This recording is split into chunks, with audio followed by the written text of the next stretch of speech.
Hi, this is the History of Israel podcast, an Each My Own Beat podcast. Over the coming weeks, months, and years, we'll be discussing the history of Israel. This is not a podcast to say which side is right, which side is wrong. It's not a podcast to talk about the war which is happening in Palestine. It's just simply the history of Israel. Welcome back. This is the History of Israel podcast, episode number 10. Early Israelites and the First Iron Age. The earliest recorded evidence of the people by the name of Israel occurs in the Egyptian Merneptah stele erected for Pharaoh Merneptah, son of Rameses II, 1209 BCE, which states, "Israel is laid waste and his seed is not." Archaeological evidence indicates that during the early Iron Age, hundreds of small villages were established in the highlands of Canaan on both sides of the Jordan River, primarily in Samaria, north of Jerusalem. These villages had populations of up to 400, were largely self-sufficient, and lived from herding, grain cultivation, and growing vines and olives with some economic interchange. The pottery was plain and undecorated. Writing was known and available for recording, even in small sites.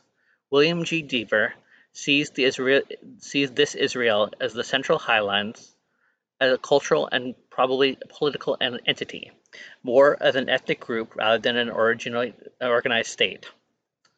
Modern scholars believe that the Israelites and their culture branched out of the Canaanite peoples, and their cultures through the development of distinct monolastric and later monosyllabic religion, centered on their national god, Yahweh.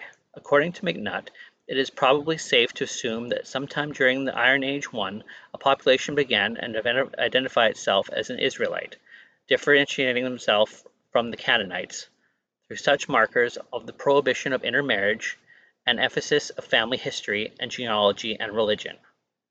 Philistine cooking tools and prevalence of pork in their diets and locally made Mycenaean poetry were later evolved into Biocrim Philistine pottery, as support their foreign origin.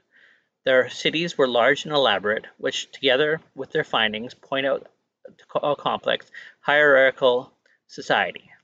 A stele of Seti I, found in Beth She'ah, dating to circa 1289 BCE, revealed that the Raham tribe lived in Israel. It was named after the biblical Abraham.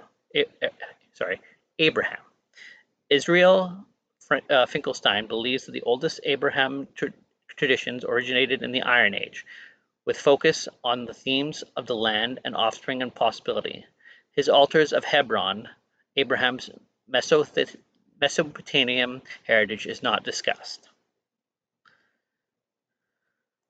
That is all for episode number 10 of the History of Israel podcast.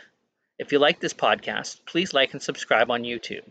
Also follow us wherever you get your podcasts. Until next week, have a great week. This has been the History of Israel podcast. Check back every Wednesday for new episodes. We're available on Apple, iTunes, Google Podcasts, as well as Spotify. We also have each episode streaming on YouTube. Like, subscribe, comment, and share. We're available on eatmyownbeat.com as well as the History of Israel podcast on Facebook.